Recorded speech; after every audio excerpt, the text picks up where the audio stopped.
Thank you very much. We'll start by signing 3 very important bills. And Will, would you discuss them, please? Yes, sir. This is H.R. 2808. This is the Home Buyers Privacy Protection Act. The congressman here was the lead sponsor, so I think maybe he John Rose, yes. Say more about it than I John, can. please. Well, it's difficult for Americans to buy a home, particularly after the last 4 years, sir. But with the president's signature today, we're going to make it easy for people to buy a home without getting hassled. For years, their private personal information has been bought and sold in the open market, resulting in them getting innumerable phone calls and text messages. But with your signature today, we're going to put an end to that so that when Americans try to realize the American dream of owning a home, they're able to do so without being harassed. Good job. Good. It's a great honor, John.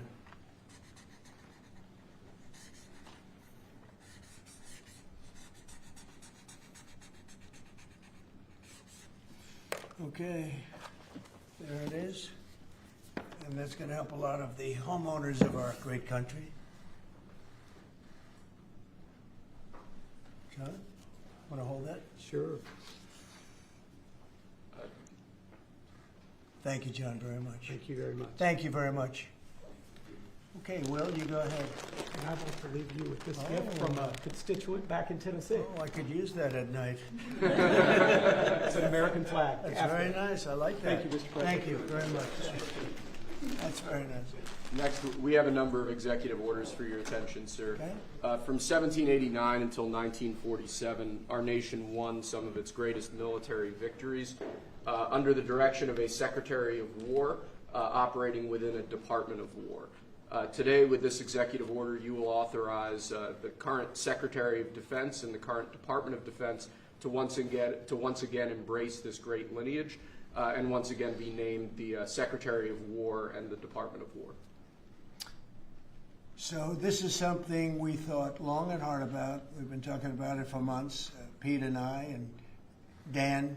Dan came into the fold. By the way, a great general. He headed up the, I wouldn't call it an attack. I'd almost call that one maybe even more than an attack. What he did with Iran, you saw the success of that operation. It was perfect. In fact, this was sent to me by the great company that makes that particular B-2 bomber, and it was flawless. It was actually flawless. They flew for 37 hours back and forth, and there wasn't a bolt that was out of condition. There wasn't an engine failure. There was no problem.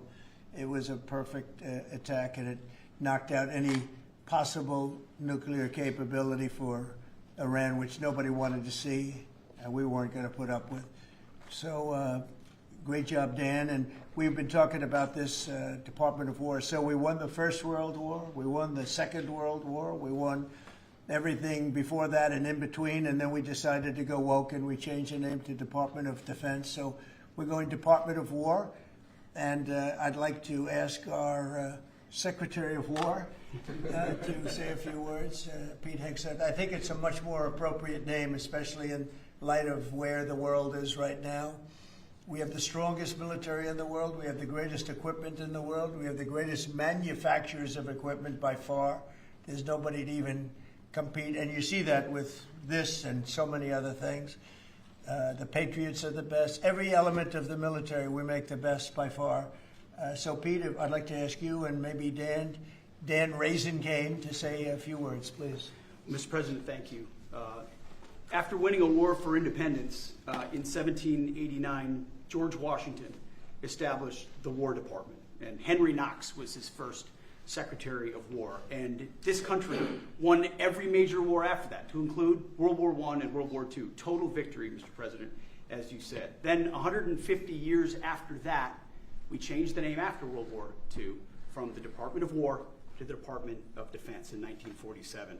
And as you pointed out, Mr. President, we haven't won a major war since, and that's not to disparage our warfighters, whether it's the Korean War or the Vietnam War or our generation of Iraq and Afghanistan. That's to recognize that this name change is not just about renaming, it's about restoring. Words matter. It's restoring, as you've guided us to, Mr. President, restoring the warrior ethos, restoring victory and clarity as an end state, restoring intentionality to the use of force.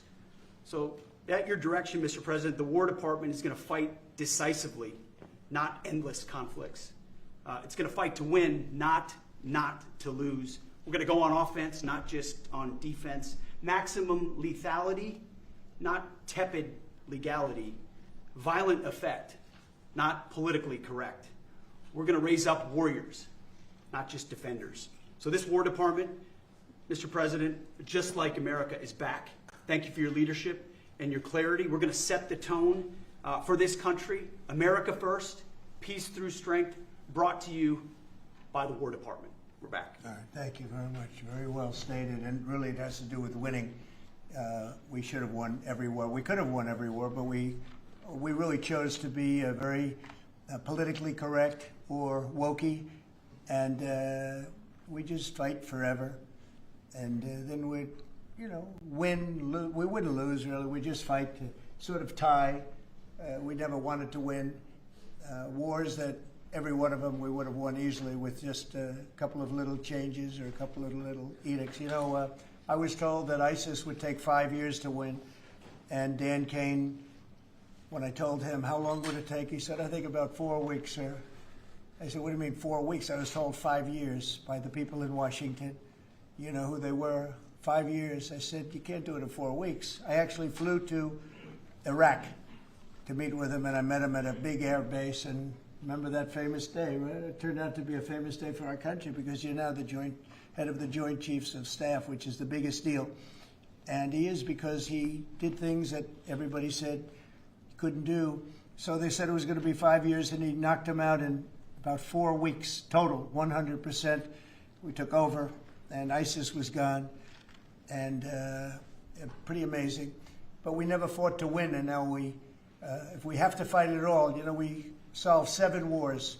We have the one that I thought was going to be probably one of the easier ones, and that's with President Putin and Ukraine. And that turned out to be one that's a little bit more difficult, but the 7 are done. They were supposed to be much more difficult to solve. I solved every one of them, and we're going to get the other one done too. But it turned out to be a little bit more difficult than I thought. And it'll get done or they'll be held to pay. But because they're losing 6 to 7, it used to be 5. I used to tell you 5. Now it's almost 7. I guess 7,000 people last week. 7,813 people, young soldiers, died. Russian and Ukrainian, not American soldiers. But it's a shame, and it's just, they're human lives, and I want to see it stop. But General Kane's done a fantastic job. And again, defeated ISIS, which they said would take a long time. And it didn't take a long time at all, and did other things that people said really couldn't happen. We have the greatest equipment in the world. We have the greatest soldiers in the world. Dan, say a few words, please. Yes, sir. Thank you, Mr. President. It's a true honor for me today to represent the incredible men and women of America's joint force. Today and every day, the 2.8 million service men and women stand ready to fulfill our sacred duty to protect America at home and abroad. As the President said, America's military is the single most powerful fighting force in the world. The mission you and the Secretary have given us is clear and unambiguous: to deliver peace through overwhelming strength. And I remind everyone that the U.S. military can reach any adversary at the time and place of our choosing. Service to this nation is an incredible gift, and we're grateful and honored every day to do so. Thank you, Mr. President. Well, thank you, and it's an honor to sign this. And we will do that right now.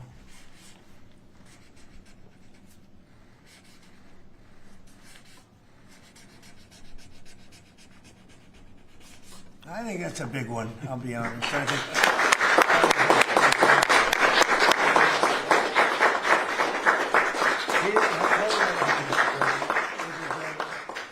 That's a big one. It's a big one, Mr. President. Do you have any questions on this subject? We're going to be discussing the G20 in a couple of minutes, but yes, please. Mr. President, what gave you the idea for this rebrand? And a question for you, the newly minted Secretary of War. What message does this send to our enemies, to our allies, to the American people? And again, what gave you the idea for this rebrand at this moment in history, sir? I think it sends a message of victory. I think it sends really a message of strength. We're very strong. We're much stronger than anyone would really understand. And again, you know, having the great equipment, we have just so much better. You look at all of the, just any of it, submarines as an example. We're 20 years ahead of anyone else. Nobody even compares. And I let a lot of this happen in my first term. You know, we totally rebuilt our military. And then, of course, you had that catastrophe in Afghanistan where they gave up a lot of the equipment, but a relatively small amount, but a lot. It was a lot in Afghanistan. I think it was the most, General, I'd say it was the most embarrassing day in the history of our country, the way that happened, the way they went to the wrong airport. They should have gone to Bagram, not the local little airport with no security, with tight quarters, etc. You know what happened. I think it was the most embarrassing moment in the history of our country, frankly. That was under the Biden administration. That was terrible. And we were going to be leaving, but we were leaving with strength and dignity. We were going to keep Bagram because Bagram's 1 hour away from where China makes its nuclear weapons. We're going to have that all to ourselves, a big, beautiful place built many years ago from money that today would be the equivalent of, you know, many, many billions of dollars. You couldn't build it. The longest runways, the most powerful runways in terms of load capacity. And we just walked away from it. So stupid. And they were fools. The people were fools. No, we have the strongest military, and I think that indicates we have the strongest military. And, you know, we had it, and we won World War I, we won World War II, we won everything before, and as I said, we won everything in between. And we were very strong, but we never fought to win. We just didn't fight to win. We didn't lose anything, but we didn't fight to win. We could have won every one of those wars quickly. But they went a route that I think was probably politically correct, but not correct for our nation. So I think the Department of War sends a signal. Yeah, please. Mr. You alluded to this a little while ago, but you said that this rename is a, quote, a good reflection of where the world is at right now. How do you square naming it the Department of War when you've been pursuing peace in so many different parts of the world? Well, I think I've gotten peace because of the fact that we're strong. If we weren't strong, those 7 deals I told you about, the 7 wars, a majority of them wouldn't have happened. They happened for 2 reasons, trade and our strength. Those are the 2 reasons. And probably strength may be more important than trade. So if we, I was very proud of all those wars. Those were wars that could not be settled, and I settled all of them. And we'll get the other one settled also. That'll get settled. But without the strength, we wouldn't have settled any of them. Yeah, please. Mr. President, is it your expectation that Congress will codify this name change in the law? I don't know, but we're going to find out. But I'm not sure they have to. We're signing an executive order today, but we're going to find out. We're going to see. If they do, we're going with it, and we're going with it very strongly. There's a question as to whether or not they have to, but we'll put it before Congress. Do you know how much this rebrand will actually cost? And are there any concerns about, you know, the Pentagon's mission and actually cutting back on spending? But not a lot. You know, we know how to rebrand without having to go crazy. We don't have to recarve a mountain or anything. We're going to be doing it not in the most expensive. We're going to start changing the stationery as it comes due and lots of things like that. We're not going to be doing things like have been done in the past when they changed the name of forts that shouldn't have been changed. Those names of the forts should not have been changed, at least for the most part. And as you know, many of them have been changed back already. At the request of the communities, every one of those communities said, we want our name back, like Fort Bragg as an example. The people in that community wanted that name back. They refused to call it anything else but Fort Bragg. So we're not going to be spending very much money on that. Yes, please. When you spoke with the Europeans and Zelensky earlier this week, did you preview this for them, and did you say what security guarantees they might be involved in? This is nothing to do with anybody but the United States of America, the people of America. This is who I talked to about changing a name. This is a very important change because it's an attitude, and we know how to win. We've been winning, and we're going to win like you've never seen. Wait till these factories start to open up that are being built all over the country. You're going to see things happen in this country that nobody expects. We have over $17 trillion in investment coming into the country. We never did anything even remotely close to that. No other country has either, by the way. So you're going to see things that are pretty amazing. But It's really about winning. And what about the security guarantees aspect of that with Ukraine, sir? Well, we'll work that out. We'll help them. Look, we want to save a lot of lives, so we'll do something with that. I think people expect that. We'll help them. Europe will be first in by far, and they want to be first in. They want to see it end. Europe wants to see it end, and it'll end. It'll end all of a sudden. It's going to come together. You watch. Yeah, did you want something? Right here. Yeah, behind you, please. Yes. Yes, sir. You haven't been shy about taking bold, decisive, offensive action to protect American values. Strikes in Iran, strikes this past Tuesday on the positively ID'd Trinidad Aragua narco-terrorists. Is that going to be a critical function of the Department of War? It depends on the individual instance, you know. We don't want drugs coming in from Venezuela or anybody else or any place else, and we'll be tough on that.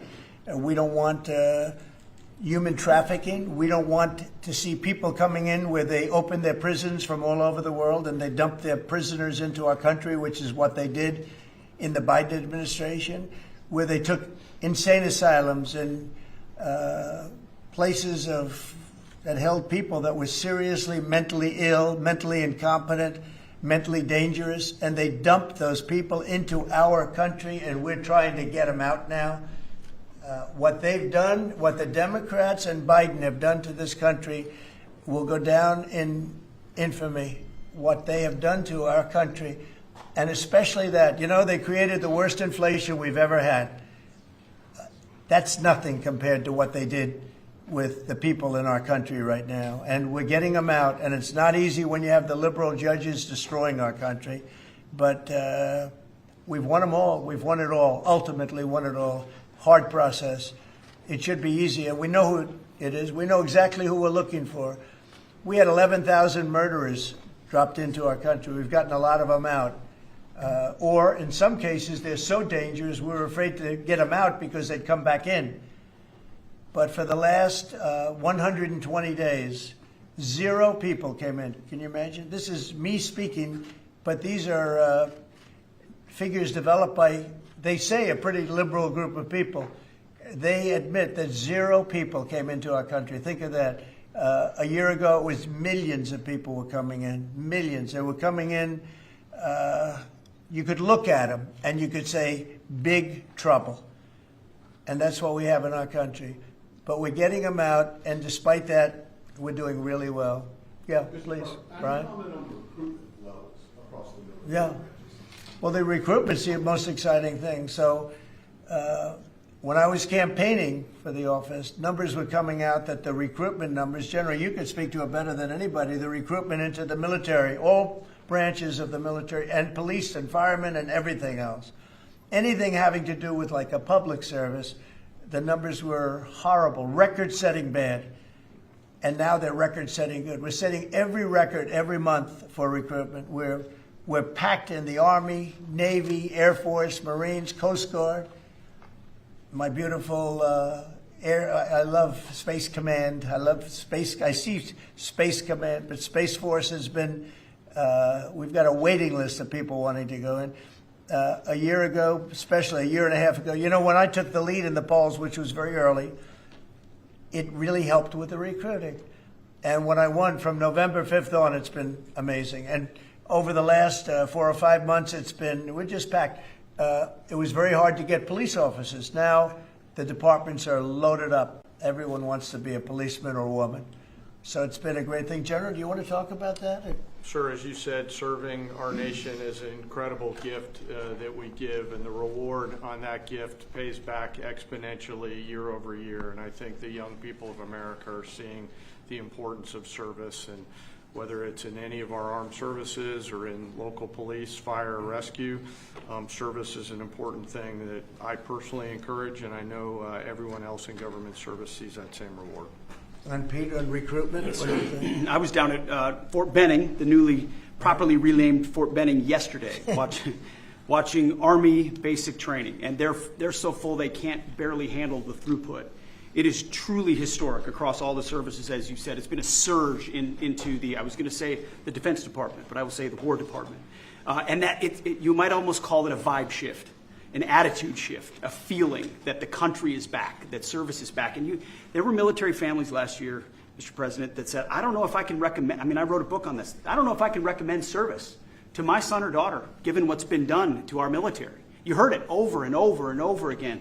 And I hear from those same military families right now, sir, and they're saying, I recommend to my kids that they go into this department, this Pentagon, under this commander-in-chief, who they know you'll have their back and they want to serve. So it is historic, and it's the biggest reflection of how motivated Americans are by your leadership, sir. You know, really, it's nothing more than spirit, love for the country. I guess the esprit de corps, as they say, you have more of that than we've had maybe ever, frankly.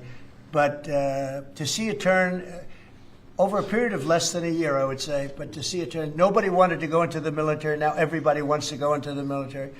Jennifer, you wanted? Yeah, there's some new reporting on North Korea and this Navy SEAL incident in 2019. Can you say if the administration has engaged with North Korea on that incident since it happened recently? Yeah. And then can you share some references? I don't know anything about it, no. I'd have to, I could look, but I know nothing about Can you it. confirm that it happened? I don't know anything about it. I'm hearing it now for the first time. Okay, great. And then on the Hyundai incident in Georgia with the arrest of some workers, construction workers at the plant, have you heard any feedback from Hyundai? I just heard about that a little while before the news conference, and I would say that they were illegal aliens, and ICE was just doing its job. But I know nothing about the instance. It happened a little while ago. Okay? There has been some pushback on that, though, from South Korea already, and of course, they pledged to invest $150 billion in the U.S. Just here, last week. Are you concerned? Well, and they have the right to sell cars and things in our country. It's not like a one-sided deal. Are you concerned at all about, your immigration agenda potentially clashing with these economic goals? Well, we want to get along with other countries, and we want to have a great, stable workforce. And we had, as I understand it, a lot of illegal aliens, some not the best of people, but we had a lot of illegal aliens working there. So, look, they're doing their job. That's what they have to do. These are people that came through with Biden. They came through illegally. They came into our country, so we have to do our job. Mr. President, the now Department of War has been involved in the crime cleanup in D.C. You tasked Congress with proposing and passing a crime bill. What are some things that you would really like to see codified in that crime bill? Well, I think one of the things is the cashless bail. It's killing it. When that came out, the first time, that's when you saw the real big crime start to happen. Cashless bail, what a disaster that is. You murder somebody, you don't have to put up bail, and you go out in the street and you murder somebody else. That's what's happened. It happens so often. And that's one of the things. And other of the things you're reading about, it's a standard, but just a certain toughness. I have to say, one of the elements of fascination for people over the last period of time has been what's happened to D.C. So we've gone from one of the most dangerous cities in our country to what they call a safe city. It's a totally safe city. In fact, I set up dinner in Washington, D.C. next week. I wouldn't have done that, to be honest. I would have had an obligation not to do it before I came into office, or even at the very beginning when things were so corrupt and so dangerous out on the streets. So Washington, D.C. has had virtually no crime. We even have a mayor that's admitting to it, and she's a liberal Democrat, in all fairness. She's a person that hasn't gotten exactly along with Republicans over the years. And she said she's never seen anything like it. So Washington, D.C. is a totally safe city. We have virtually no crime. It's gone from the most unsafe city in the United States, almost, just about, to one of the safest cities, maybe the safest city in the United States. That's a tremendous compliment to our military, what we did. The National Guard's done a fantastic job. Yeah, please. Mr. President, can I ask about Florida real quick? Florida House Speaker Daniel Perez was at the White House yesterday as part of a leadership summit. Yes. And we understand you met with him separately. Mr. President, what did you two talk about? And also, did you explore him running for Florida Attorney General? I didn't. We didn't talk about that, but he's done a fantastic job. He's respected all over the country, really. He's a leader, and he's done just a fantastic job. We didn't discuss anything having to do with his future. I'm sure he'd be very good at that. My second question, Alligator Alcatraz, sticking with Florida, a major ruling appeals court blocked a federal judge's order to close it and it can remain open for now. Your reaction? I think they've done a fantastic job in building it, the governor and everybody else that's been involved. It's an incredible facility. It's housing people for usually a very short period of time before they get brought back to their countries. As you know, we focus on criminals before we focus on anybody else, and we're taking thousands and thousands of criminals out every month out of our country, some of them murderers. And I think Florida's done a great job by building it, and whether it's Alligator, Alcatraz, or anything else you want to call it, I was there. I visited with the governor, with other people. I guess Nikki was there. Tom Homan's been there a lot. A lot of people have been there from. It's an amazing facility for what it is. It's not a hotel. It's not supposed to be a hotel, but they've done a great job with it, and I'm very happy with the judge's decision. You also mentioned Venezuela. I want to ask one more follow-up question on that. On the U.S. strike on the boat tied to the Venezuelan drug cartel, the Maduro regime is pushing back today. In fact, they say the U.S. seeks regime change through military threat. Your reaction to those words, and also, would you like to see regime change in Venezuela? Well, we're not talking about that, but we are talking about the fact that you had an election which was a very strange election, to put it mildly. I'm being very nice when I say that. I can only say that billions of dollars of drugs are pouring into our country from Venezuela. The prisons of Venezuela have been opened up to our country. They've taken their prisoners, the worst prisoners, murderers, Tren de Aragua, the worst prisoners that you can ever imagine are now happily living in the United States of America. Now, many of them we've gotten out. It's not easy to get them out because of the liberal system that we're working with in many cases, not in all cases. But millions and millions of dollars and billions of dollars of drugs are pouring out of Venezuela and other countries. Look, China, what they're doing with fentanyl is a terrible thing.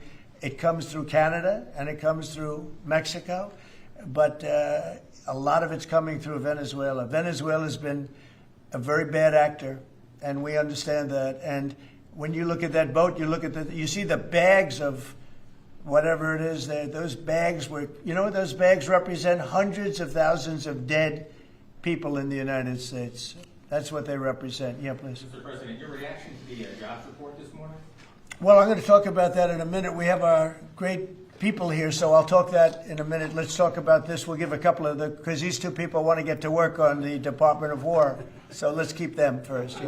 Mr. President, the DOJ is reportedly considering a ban on transgender people owning guns after the Minneapolis shooting. Do you think Are we talking in the military? in general? Okay, I thought you were talking about in the military. Different. I'll refer to that then differently. Because it's not a military question, I'll be able to pass on that very nicely unless you'd like to talk about it. No, Pete doesn't want any part of that question. Yes, please. Mr. President, who do you blame for losing India to China? In your post earlier today in the morning, you did put that out. I don't think we have. I've been very disappointed that India would be buying so much oil, as you know, from Russia. And I let them know that. We put a very big tariff on India, 50% tariff, very high tariff. I get along very well with Modi, as you know. He's great. He was here a couple of months ago. In fact, we went to the Rose Garden, and the grass was so soaking wet. It was such a terrible place to have a news conference. I said, well, let's use a beautiful white stone emblematic of the White House, okay? And it's been very well received. But we had a news conference on the grass. That was my last news conference I had on the grass because everybody sunk in. You probably sunk in. Every reporter out there, they ruined their shoes. We made that change. It's been a really well-received change. Yeah, please, go ahead. On Venezuela, you've sent F-35s down to Puerto Rico. You've sent naval vessels into the Caribbean. You're concerned about drugs being illegally sent into the United States. How do you describe this build-up, this situation? Well, I just think it's strong. We're strong on drugs. We don't want drugs killing our people. I believe we lost 300,000. You know, they always say 95, 100,000. I believe they've been saying that for 20 years. I believe we lost 300,000 people last year. I know families that lost their son. Those families will never be the same. I know a family lost a daughter, a beautiful daughter. In fact, it was like she took something that she thought was like a minor deal, and it turned out to be riddled out with fentanyl. The size of the head of a pin. and you're dead.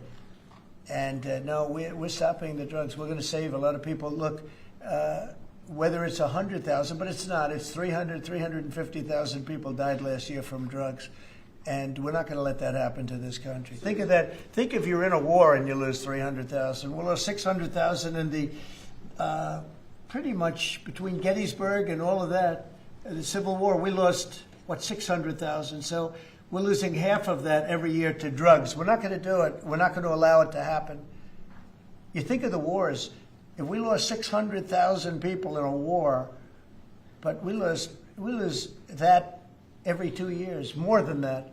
So it's 300 to 350,000 people. And when I see boats coming in, like loaded up the other day with all sorts of drugs, probably fentanyl mostly, but all sorts of drugs, and we're going to take them out. And if people want to have fun going on the high seas or the low seas, they're going to be in trouble. I will tell you, boat traffic is substantially down in the area that happened. And they called it the runway. It's a runway to the United States. And boat traffic is very substantially down on the runway. You can imagine why. I think anybody that saw that is going to say, I'll take a pass. I don't even know about fishermen. They may say, I'm not getting on the boat. I'm not going to take a chance. What happens if Venezuela flies jets over U.S. naval vessels again? Well, I would say they're going to be in trouble. We'll let them know about that. We heard that happen, but it wasn't really over, not like they described. But I would say, General, if they do that, you have a choice of doing anything you want, okay? If they fly in a dangerous position, I would say that you can, you or your captains can make the decision as to what they want to do, all right? Sure. Sir, we have one more. You said they didn't go over. Say it? How close did they get? You said the planes did. Well, I don't want to talk about that, but if they do put us in a dangerous position, they'll be shot down. Thank you very much, everybody. So we're going to now cover the G20, and I'm going to let these people go back to the Department of War and figure out how to maintain peace. Okay? Thank you very much. Thank you. Congratulations, General. Thank you very much. Appreciate it. Great job. Sir, just before G20, we do have one more EO Okay. for you today. And I should also say that the Department of War EO that you signed was actually your 200th EO since you came back into office on January 20th. That's more than Joe Biden did in his entire term in office, more than Obama did in either of his 2 terms in office. So it's a momentous accomplishment, and congratulations. That's good, but Biden never signed one. No, yeah, you've done every one up in here. They've been signed by the auto pen, right, didn't he? So we really beat him by much more than you think. The 201st executive order, sir, this relates to hostages and wrongfully detained Americans. This provides a new legal mechanism to declare foreign countries to be countries that engage in those sorts of practices, and gives your administration powerful tools to get American hostages out.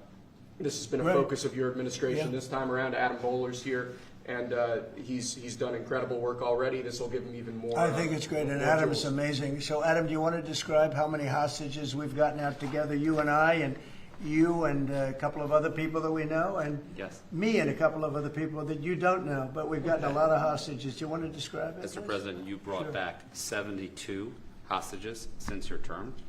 If we compare that to President Biden, he has gotten 20 taken. So he is negative 20 taken. 20 taken. They don't take our people so often.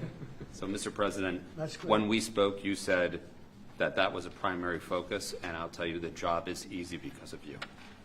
And we paid nothing, too. We pay nothing. We They don't pay exchange. $6 billion. They always paid $6 billion for 5 people. $6 billion. It was just a number I kept hearing. Not only that, $6 billion plus we'd get like 1 person, and they'd get 6. They got one, the Prince of Doom, they called him. He was the #1 arms merchant anywhere in the world ever. And they got him out. And on top of that, we paid money.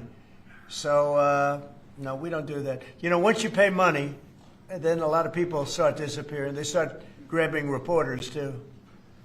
They think the reporter is going to get a lot of money. And to me, they would. You'll be well taken care of. I better stress that, because otherwise we have headlines. He said this or he said that. No, I'm not smiling about it. But they would. They'd be grabbing reporters. They'd be grabbing everybody. And especially when you pay the kind of money that Biden and Obama, they used to pay money that was crazy. We don't pay. And if you don't pay, they find it to be not a lucrative business anymore. That's fantastic. Would you like to say something? So it's really Spihar, Special Envoy Bola, it's Rick Grinnell, it's Steve Witkoff who brought Americans home. But with this EO you are signing today, you are drawing a line in the sand that U.S. citizens will not be used as bargaining chips, and it provides your Secretary of State, Marco Rubio, the same tool set to punish states who take our citizens wrongfully the same way that we can punish those who sponsor terrorists. This is a very significant EO you are signing today, sir. Thank you, Sebastian. Very good. You're doing a great job, too. And this is your Director for Hostage Affairs at the NSC. Yes, and I hear. So Julia was seminal as well to all of this. I heard you're doing unbelievable. Would you like to say something? Absolutely. It's a outstanding EO, absolutely unprecedented action against those foreign adversaries who would take our people. They now know they are on notice, and it's not acceptable. And if you take our people now, you will pay. You know, Adam gave up a job where he was making tremendous amounts of money, big stuff, top of the line, Wall Street, and he wanted to do this. He wanted to do hostages. I offered him other jobs too, very big jobs. He said, I was shocked actually, he didn't want them. He wanted to do hostage negotiation, and pretty amazing. Thank you very much. Appreciate it. Appreciate it. Thank you all. Do you have any questions for them on this very important subject? I think it shows a lot of your leadership as far as fighting for Americans and fighting for humans, and to think that Joe Biden went in negative territory. Oh, he went way negative. Way negative, and you're actually making progress on this. I think this does send a message to the world that we don't negotiate. We're going to stay strong in that type of what they call business. Well, one little anecdote that may be of interest. We were told by numerous families who had missing loved ones during the Biden administration that this building, Biden's National Security Council, told those families not to talk about their missing loved ones, to be quiet, not to create any pressure on Biden and on Jake Sullivan, the key propagator of the Russia hoax. This administration has met with those families on a weekly basis. Right. People like Adam, yourself, sir, your envoys are doing everything to get every single American home. Not to tell them not to talk about their loved ones, but bring them home. Well, you know, I can tell you one story that was amazing. A few weeks ago, very little written about it, but there should have been, but it was a very nice gesture. The head of Belarus, who's a very respected man, strong person, strong leader, he released 16 hostages. John Cole, a lawyer who works for me, a great lawyer actually, one of the greatest lawyers. But John Cole was over there, and he heard that they had hostages. And you know about this. 16 people he released. And I just want to thank the head of Belarus. But while John was over there, they had, I believe, another 1,400 hostages. Now, not from us, from places all over the world. And just pretty tough place, in all fairness. But they had 1,400. And I believe they're going to be releasing a lot of those 1,400. They're not... I think very few, if any. We got pretty much ours back, and we didn't pay anything. But I very much gave my respects to the leader of the country. Was again, he's a very strong man, but he's got 1,400 or 1,500 or a large number, and we're talking about releasing them. Some are political, I guess. A lot of them are political. And looks like they're going to be released at some point in the pretty near future. So it's a great thing. They have to respect your country. If they respect you and they respect your country, they release it. If they don't, then you have to pay $6 billion. I mean, $6 billion. Can you imagine that, paying $6 billion? Kind of related, but not really. But could you comment on Tina Peters, who's been locked up behind bars from Colorado within the election? I think I put out a truth a couple days ago about it. We have a wonderful woman who was an election official, and she saw cheating in Colorado, and she viewed it as horrible, and she said, what's going on here? And she went to the machine, and She tried to open to find out whether or not it was cheating, and they went to her and they said, "Did you touch this machine?" "Yes." And they arrested her. They arrested her instead of the people that did the cheating. It's a state charge, so it's hard to do anything with, but we're gonna do something. What they did in Colorado, look, Colorado just went to all mail-in voting. That means they cheat. That's why they lost, that's one of the reasons, but that's a big reason why they just lost the whole Space Command situation that is going to Alabama. But when you have mail-in voting, you have nothing but cheating. But this woman is a real patriot, and they put her in jail for a long time. She's 72 years old, 73 years old, and she wanted to find out. She didn't do anything. She touched the machine. She looked at the machine. She's trying to find out what was going on. And they went and arrested her for doing that. And it was supposed to be the other way around. I'm glad you brought that up. They should let her go. Let her out. Thank you. Yeah, please. This isn't really a subject that's talked a lot about, Mr. President, but what about your team's strategy has made them so effective getting a record amount of these hostages, many of whom have been forgotten about home? I think they respect us. I think they respect us. They know we're not going to pay. Adam is a great negotiator. Steve Witkoff is a great negotiator. Seb is a great negotiator. They're all smart people. They're a little bit natural negotiators. Some people aren't good negotiators. Nothing you can do about it. And they're afraid of you, sir. Yes. Yeah, well, maybe. I don't know. I hope so, or whatever. We have the best. I'd like to say respect, but whatever it takes. Yeah. I actually say whatever it takes. But we've got a lot of people out, and we'll continue. We don't have too many in. How many are you working on right now? There's not a lot left. We got most of our people out. We got them mostly back. Mr. President, do you have an update on the negotiations to release the rest of the hostages in Gaza? We're in very deep negotiation with Hamas. We said, let them all out right now, let them all out, and much better things will happen for them. But if you don't let them all out, it's going to be a tough situation. It's going to be nasty. That's my opinion. Israel's choice, but that's my opinion. They got to let them out. You got 20, plus you have about 38 dead people. Young, beautiful, dead people. And I'll tell you, the parents want them every bit as much, almost more, than as if their son or daughter were alive.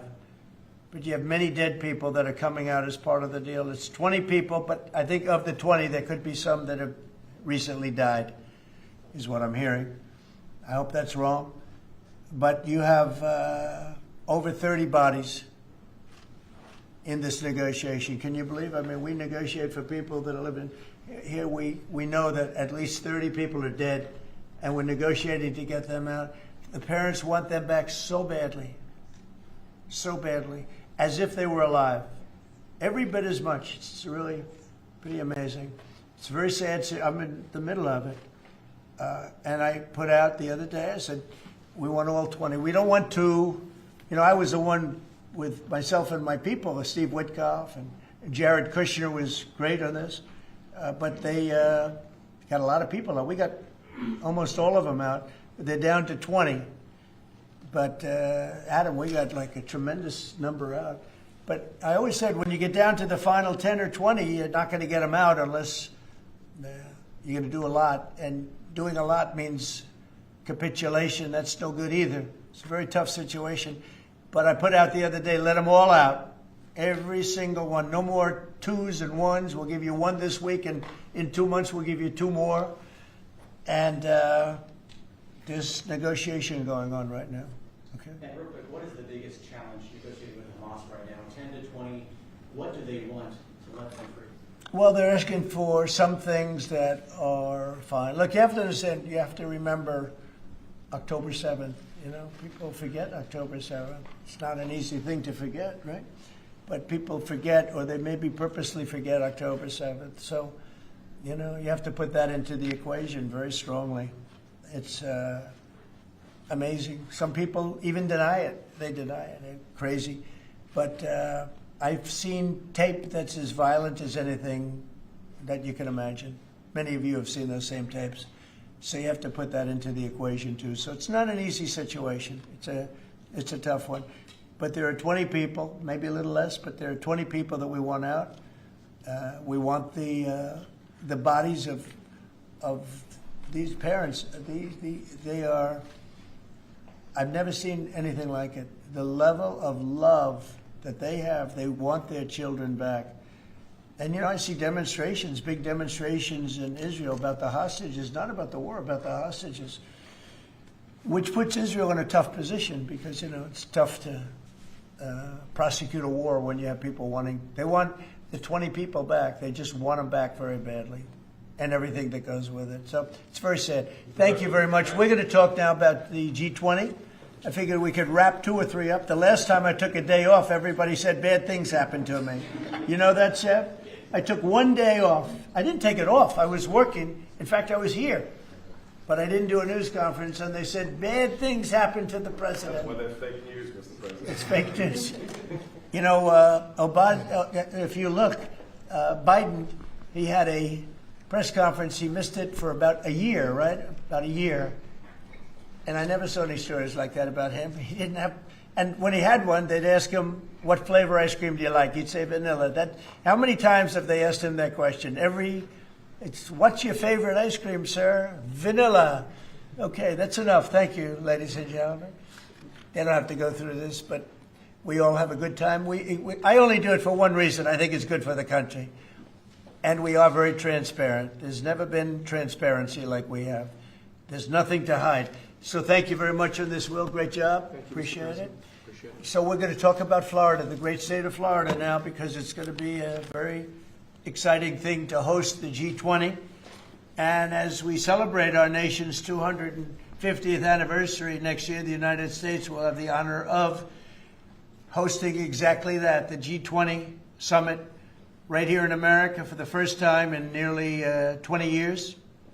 This afternoon, I'm thrilled to announce that the 2026 G20 conference, which will be, I could read off the countries that we're talking about, but you know who they are, I think. Does anybody want me to list them specifically? Jennifer, you're okay?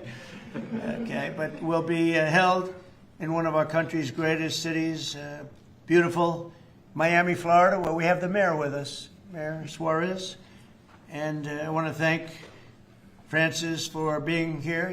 I thought he might be in this office. He almost got there. It was a couple of votes. Right? A couple of votes. It's not as easy as they think, right? It's not that easy. But he's an amazing guy, very popular in Florida. The agenda for next year's summit is being organized by Treasury Secretary Scott Bessent, who is right here. Hi, Scott. I saw him standing over there, nice, tall, good-looking guy, but he moved very quickly. Carolyn, you did a good job. Does Caroline do a good job, would you say? Is she a star? How do you compare with the last administration's person? No? You don't want to get into that. Yeah, I think we're very happy with Caroline. But Scott Bessent is talking about a good job. He's done a fantastic job, and we're very proud of him. He's very much involved with the G20. And the NEC director, Kevin Hassett, is truly a talented guy. And he's certainly being thought of to go to a different position, and we'll find out about that pretty soon. I don't know. Would you like to be that? I won't ask you that. I think, who wouldn't want it? I think it's the greatest position in the world. You come out, you make a speech, and then you go away for 30 days or 40 days. And you come out, make another speech, the market goes up or down, depending on what you want to say.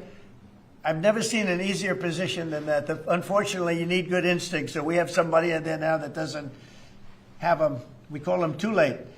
But it will focus on unleashing economic prosperity by eliminating the burdensome regulations, unlocking affordable energy, and pioneering new technologies. And it's going to be very important. The United States is already leading by example, and America is the hottest country anywhere on earth. We have more being built under construction now than they think anybody that they've ever seen. I mean, literally, some of these places are just really unbelievable what they're building, the size.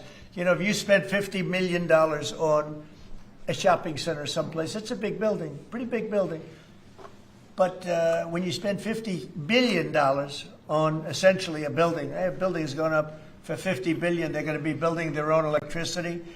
And many of them have been given permits already to go, and they're starting construction. Some have started construction quite a while ago, and very early in the administration. We let them do that. You know, we have a grid that's obviously an old grid. It's been around for a long time. We could never handle the kind of numbers that you're talking about in terms of electricity, and we're letting them build their own plants. They build their own plants with their structures.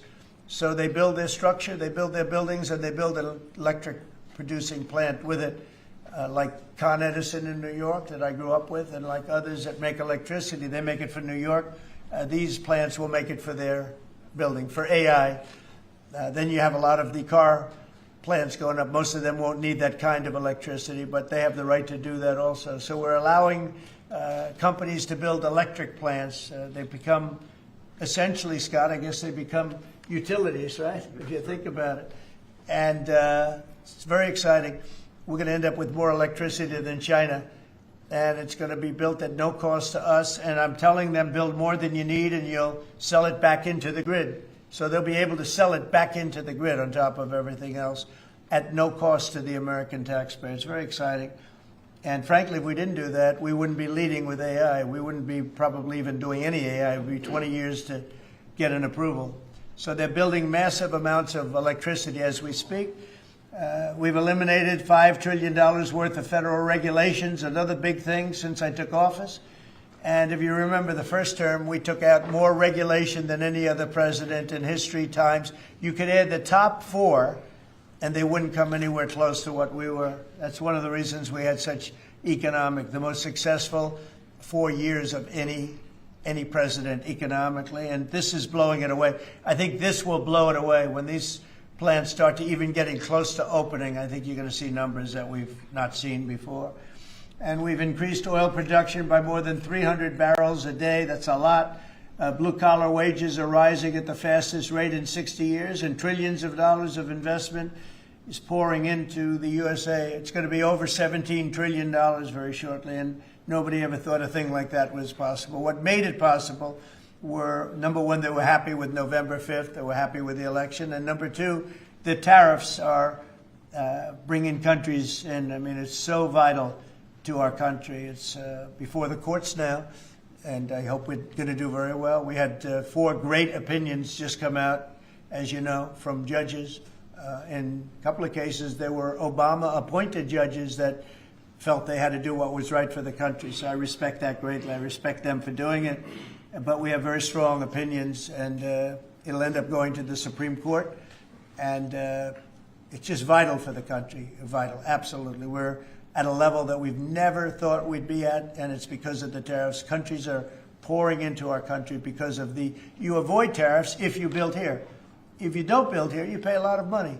But if you build here, so what people are doing is they're coming in, they're building here. No different than what other countries have done to us.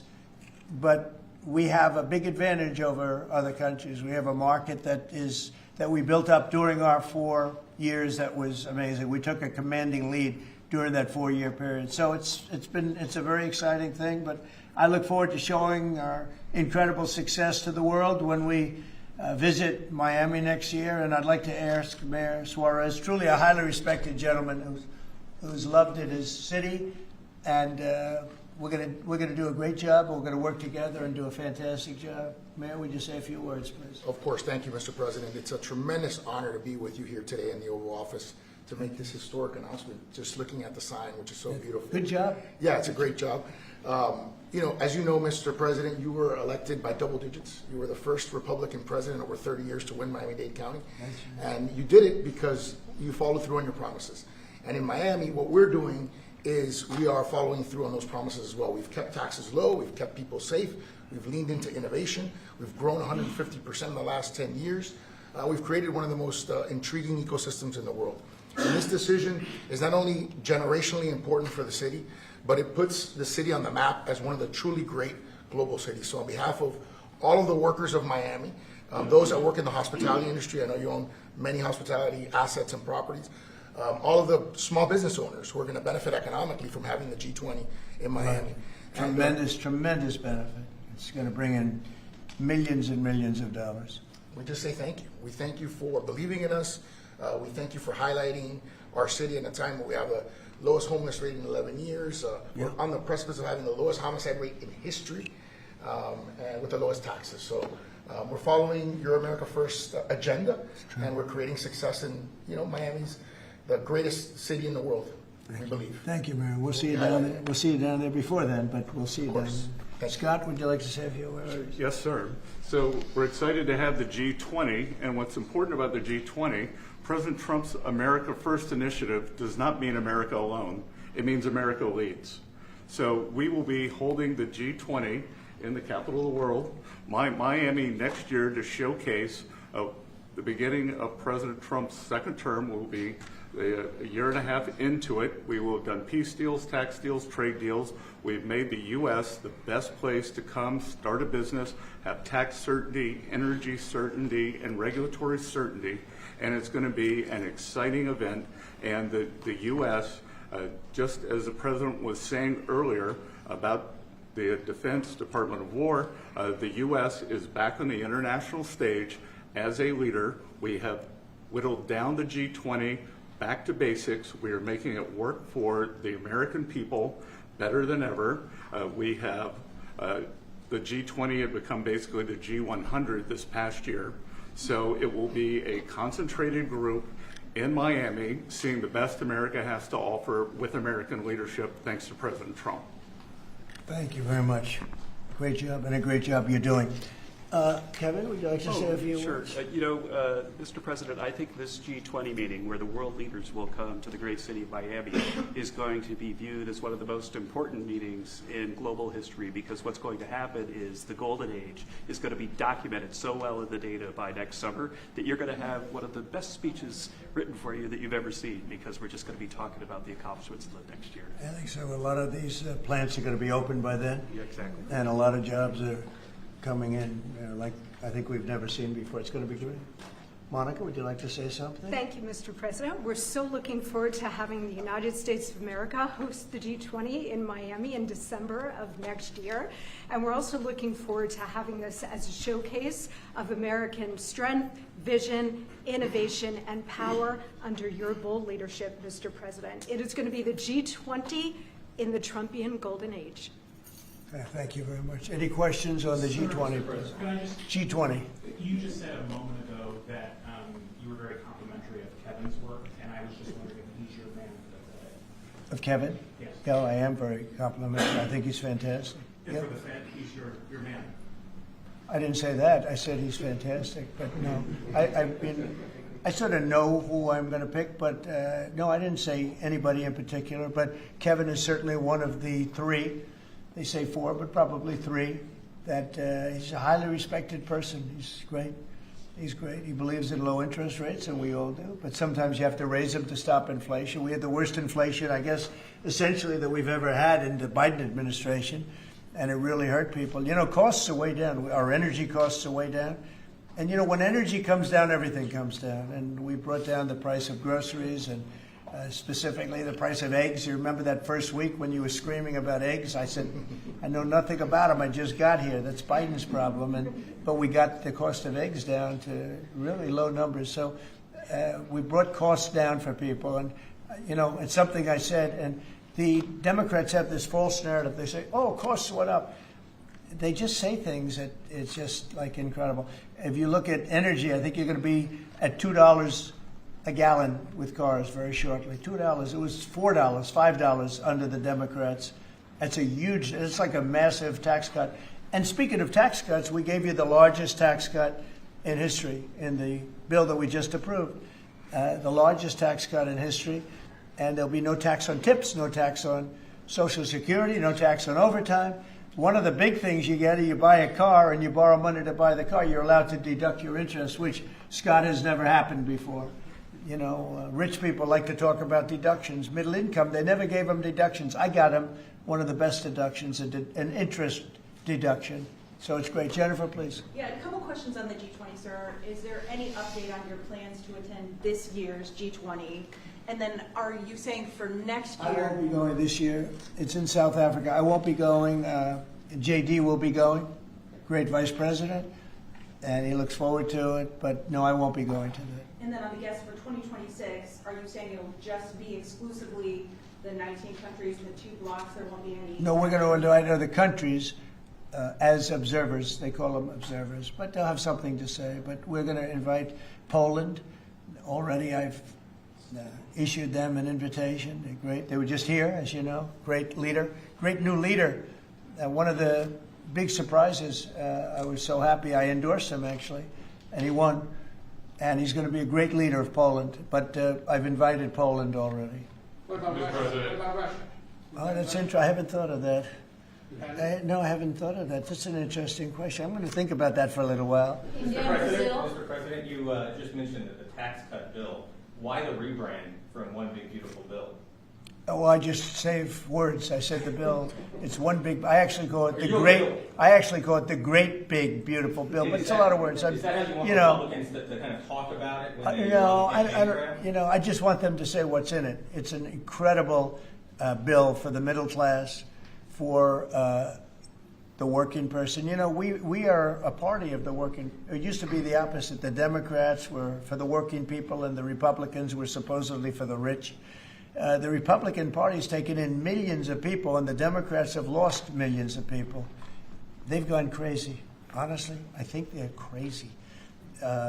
What's happened to them, I don't know. They suffer major Trump derangement syndrome, and it's turned out to be actually a disease, but it's a disease of weak people and stupid people, because all we do is we cut taxes, we create great policy. Their policy is so terrible.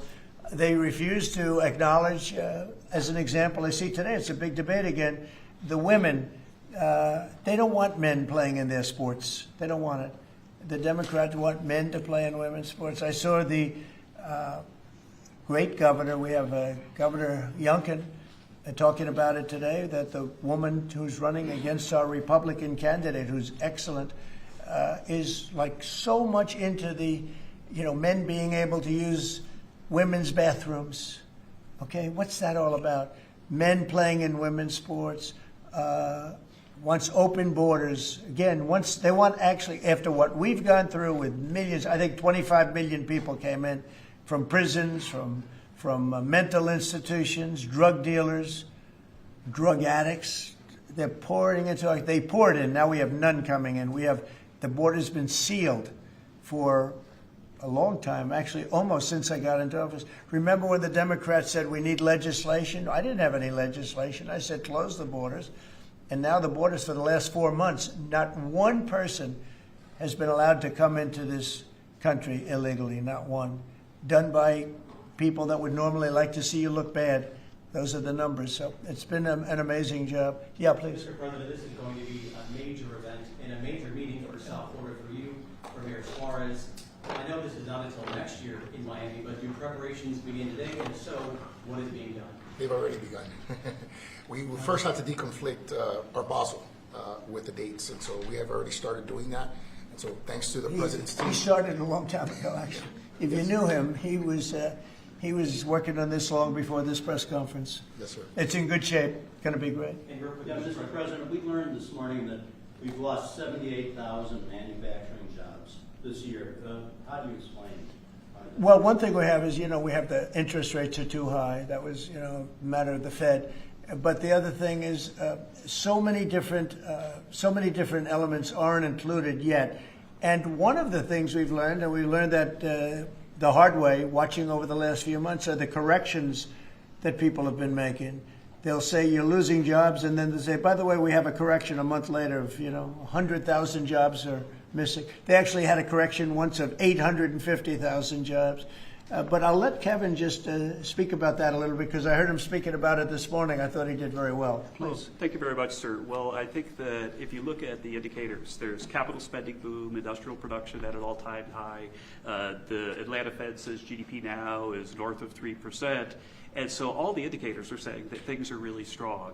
And what we've also seen is that Goldman Sachs put out a study yesterday that said that the August number tends to be really messed up because of seasonal adjustment things, and they tend to be revised way up. And so I think if they were revised up, which has happened on average over the last 15 years by about 60,000, then everything else would make sense. But right now we're puzzled about the BLS numbers and looking forward for new leadership there to make it so that the numbers are more reliable.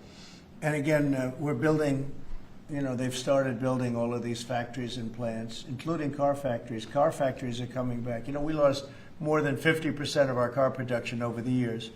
And I think we're going to get all of it back. It's coming back in really rapidly. Really, we're building a lot of car plants. Indiana, places that you don't think of it so much are taken, but also Detroit, lots of places it's coming in where I think we're going to get everything. We've lost it over a period of 40 years, and I think we're going to get it all back in a very short period of time.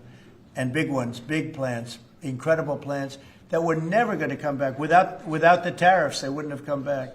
And I think without the election on November 5th, they wouldn't come back either. The election was very important also. Yeah, please. As we've been here, Mayor Adams of New York has announced that he's staying in the mayoral race there. Can you react to that, but also tell us? No, I mean, he has to do what he wants to. No, I mean, he's free to do what he wants. It would seem to me, and everybody in this room, including you, that the only way you're going to beat the communists, because you have a communist running, which is fine. I'll have to deal with a communist in New York City. I never thought that was going to happen. This is something I didn't think was going to happen, Scott.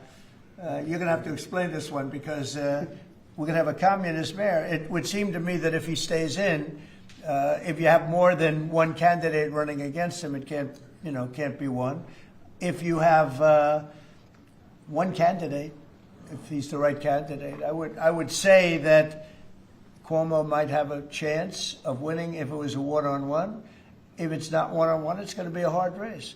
And we'll get used to a communist, and he's going to have to go through the White House and get approvals for everything. And we're going to make sure that New York is not hurt. We want to make sure that New York is cherished and taken care of. And so I didn't know he was running or not running. But you didn't offer him an ambassador? No, I didn't do that. No, I wouldn't do that. It's nothing wrong with doing it, but I didn't do that. You asked for the G20. We understand that it'll be held at Doral. Yes, it's going to be at Doral, yeah. You considered that with the G7 last time you decided against it. Why go forward with it now? Well, I think that everybody wants it there because it's right next to the airport. It's the best location. It's beautiful everything. They actually requested that it be there because location is the best. And we will not make any money on it. We're doing a deal where it's not going to be money. There's no money in it. I just want it to go well. And it's going to be each country will have its own building. I think it'll be really a beautiful thing. And Doral's been very, very successful. One of the most successful properties in the country. And, frankly, it's the problem is in December, that's the biggest month in Florida. So using it for, you can't get a room in Florida in December, January, et cetera, that area. And that's the time we're talking about. So from that standpoint, it's not good, but we want to make sure it's good. I think Doral would be the best location. And again, they'll have their own buildings. It'll be incredible for them. And being like 10 minutes, less than 10 minutes from the airport, and it's a big airport, international, all of the planes will be able to land, go right into their quarters. So I think it'll work out very well. Earlier on your Fed answer, sir, you said that you're looking at maybe 3 candidates. Or 3 candidates. Should we interpret that you like Secretary Bessent in his current role? Well, I like him too, but I had him as a 4th. I had 4. You were talking about 4, now I'm talking about 3. He told me I'm not leaving. He wants to be doing, and if he was leaving, he would certainly be one of the people I'd want it. But I asked him specifically. I could ask him right now, would you rather stay where you are as Treasury, or would you rather go to the... Sir, I'm the only person on the planet who does not want the job. Okay. He really told me, he said, I love what I'm doing. Should we assume I wouldn't want to really take him because he is doing a great job. Are the top 3 still then Mr. Waller? I am looking at Kevin also, and I'm looking at, I would say you could say those are the top 3. Good job. That's very good. Just to clarify, so you're saying that you believe Andrew Cuomo would be the best one-on-one candidate against him? Well, I think if I'm only going by the polls. It's not an endorsement or anything. It just seems that he's second. And what you do to win is you take the guy who's second and you hopefully add 1 and 2. But maybe if the 1 isn't getting out, then he's not getting out. And that's okay. I think the mayor's a very nice person. I helped him. He was got caught up in a scam by the Biden administration, what they did. So I helped him out a little bit, but I would understand why he doesn't do it. I do think this. I think if you have more than one candidate, we've got ourselves a communist mayor in New York. And I don't like communist mayors. I don't like them. Yeah? You passed one big beautiful bill, sir. 5 months, with all these slew of events next week. The World Cup, G20, all America 250. Given this, what's your economic outlook for the year 2026? How much growth do you think is reasonable for us to expect economically next year? Well, I heard, and we were on a very downward path with Biden, and I heard that the most we could do is 1% GDP, and now I'm hearing 3.2% and 3.5% and all. And our big year won't be really next year. I think it'll be the year after, because when these plants start opening up, it takes a period of time to build them. We're going to have tremendous job growth. It's unprecedented. We have unprecedented in history. There's never been anything like it, because we're going to have more than $17 trillion invested. There's never been anything like that. If we did $1 trillion in 1 year, and this is 6 months, 7 months, because we really focused on it over the last 6 months. But we're going to be doing. Nobody's ever seen numbers like this. When this stuff starts opening up, our country's being rebuilt. And by the way, Washington, D.C. is being rebuilt. In addition to the fact that we have a safe city now, and our National Guard was fantastic and worked with the mayor, worked with everybody, we're also doing a refurbishing of Washington. We're going to redo some of the roads, the surfaces. We're going to redo the medians. We're going to take the broken tiles off the tunnels and put brand new tiles up, and we're going to regrass all the parks. They're going to be regrassed by people that build world-class golf courses, and not necessarily people that work for me, because I don't care about that. I just want to, I'm very good at grass. Grass has a life, just like you have a life, right? It has a life. Well, this grass has been up longer than, it's like 4 lives, okay? That's why there's a lot of areas where there's just no grass. But we're going to regrass all of the parks. We're going to, in a year from now, you won't even recognize it. Graffiti's gone, the tents are gone, the medians falling into the roads are gone, the potholes will be gone, the marble's going to be polished and beautiful. It's all going to be beautiful. We're working with Clark Construction, who's one of the, well, definitely the biggest here, one of the biggest in the country, and they've been great. And we're going to do about a 10-mile radius from the White House, from the Capitol, looking sort of at both of them, go right in the middle of both of them and start drawing circles. And everything is going to be spit-shined. When the head of Poland came here last week, and when other leaders came here, a lot of them have been here over the last 8 months. I said, what do you think? And they said that we're a little surprised at the look, the filth on the road. Now it's much better. We've got it much better, but we have to do some construction things. I mean, you have medians that are all broken and rotted and rusty and disgusting. And they're all going to be changed. You're going to have a very different look. You're going to have the look of prosperity, not the look of poverty. But the big thing right now, initially, is we have no crime in Washington. We literally have no crime. They said it's down 87%. It's not down 87%. It's down like 100%. We have almost no crime. People are going to restaurants that wouldn't have even thought about it. And I know families that have gone 4, 5, 6 times to restaurants over the last few weeks. And you people are in the same category. I mean, yes? I agree on that. Thank you. It's a whole different place, right? That's very nice. And you're so tough usually. I like her now, right? No, because she was truthful. Is that a correct statement, Brian? Yes, sir, it is. I heard you were actually mugged. You're a big, strong guy. I can't do anything when he has the gun. No, you can't. You say, thank you very much, right? Can I follow up with the beautification of peace? Yeah. An amazing job of crime. Yeah. Just out front of the White House is a blue tent that originally was put there to be an anti-nuclear tent for nuclear arms. It's kind of morphed into more of an anti-American at sometimes, anti-Trump at many times. Where is this blue tent? Right in front of the White House on the north lawn on the other side of the Black Gate in Lafayette. I haven't known this. All of us in here walk right by it every day. It is an eyesore. Oh, I didn't know that. Take it down. Take it down today, right now. Nobody told me that. So you're saying there's a blue tent? It's been there for 30-plus years. It was originally a peace tent, but it's kind of morphed into Well, something. yeah, morphed into radical left. Okay. Well, what I've heard- Is it in the Ellipse? Where is it? No, it's in Lafayette Park. It's actually- Lafayette Park. Take it down. Okay.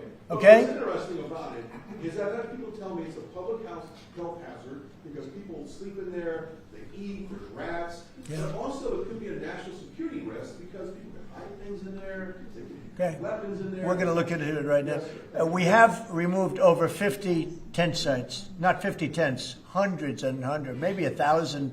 I think it's over 1,000 tents, but 50 sites.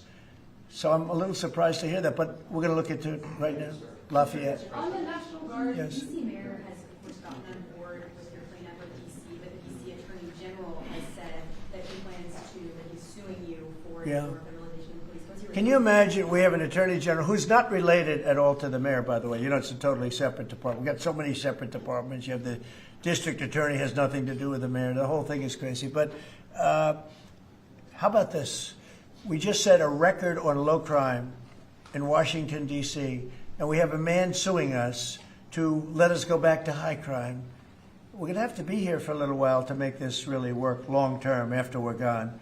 And so we're going to meet that head on, and I suspect we'll be very successful. And I can always declare a national emergency because it was a national emergency. But right now we have the safest city. We have now one of the safe cities in the country. We had almost the worst. I mean, a city that was as bad as some of the horror shows that you've heard about for years. And we're going to fix some of those horror shows too. Okay? President, the Google ruling today that you posted on Truth Social about the Europeans fining Google.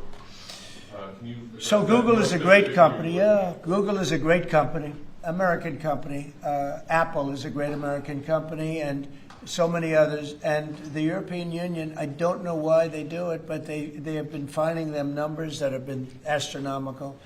More so before I got here.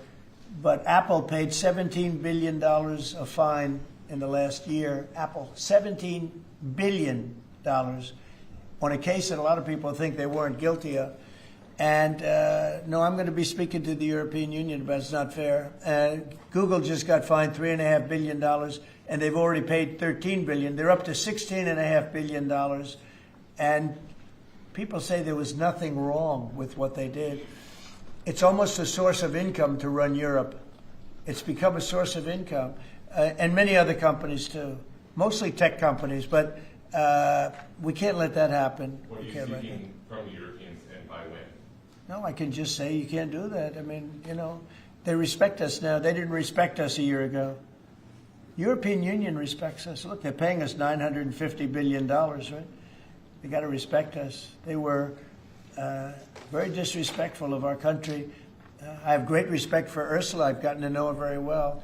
And I just don't think it's fair that they're taxing, and really it's almost become like a tax. It's become so regular. And I've gone to lawyers and I've asked them, what do you think? They said, they didn't do anything wrong. We can't do that. It's not fair.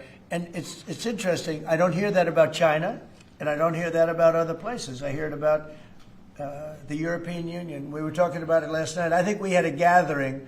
That was the highest IQ group of people I think any room has ever had last night, you know? That was about as high as you can have. All the tech geniuses were there. They love their computers. They would tell me more about chips that I want to know. Did this come up last night? Yeah, it did. It did come up. A couple of companies said that they were taxed by the European Union. It's interesting. They weren't complaining about, in that regard, China. They weren't complaining about other places. It's the European Union, and they have. Apple was again forced to pay $17 billion last year. So I think we're going to change that around. It's just not fair. We don't want that to happen to our companies. And, you know, if somebody does that, we should be doing it to them. If they've got to pay, let them pay us. But you just can't do that to our companies. Yes. Was Elon Musk invited to the dinner last night? I wanted to go back to the G20 real quick in Miami. You know South Florida very well. Many cities are being considered for the G20. Was this a hard decision, or did Miami just stand out to you? It wasn't a hard, really. I mean, look, it's got the weather. We're in December, so it's, you know, cold in some places, and that's beautiful too. Cold weather's nice. It's all nice, you know, depending on the city. But no, Miami really wanted it. The mayor really wanted it. The people down there really wanted it. You might just address that for a second, Mr. Mayor. Yeah, as I said, I mean, a conference of this kind does two things. Number one is it puts us on the global map with the great global cities, and I think that's something that we've been trying to achieve for a generation. And I think number two, it's a tremendous boom for your economy. I mean, as the president knows, he has, you know, multiple hospitality assets, and the working people of Miami, the small business owners, are going to benefit tremendously from the economic impact of a conference like this in our city. So it's an image thing, but it's also benefiting working people in our community. Do you think Xi and Putin will attend the G20? Their members? That's an interesting question. I'd love them to if they want to. I mean, they can't, you know, as observers. They'd be observers, so I'm not sure they want to be an observer. Sir, if they want to, we can certainly talk. Can I ask you another Florida question? The vaccine mandates that were rolled back for school children. What do you think about that? Well, I think we have to be very careful. Look, you have some vaccines that are so amazing. The polio vaccine, I happen to think, is amazing. A lot of people think that COVID is amazing. You know, there are many people that believe strongly in that. But you have some vaccines that are so incredible. And I think you have to be very careful when you say that some people don't have to be vaccinated. It's a very, you know, it's a very tough position. So I'd give you an answer. I'll give you a feeling. But just initially I heard about it yesterday, and it's a tough stance. Look, you have vaccines that work. They just pure and simple work. They're not controversial at all. And I think those vaccines should be used. Otherwise, some people are going to catch it, and they endanger other people. And when you don't have controversy at all, I think people should take it.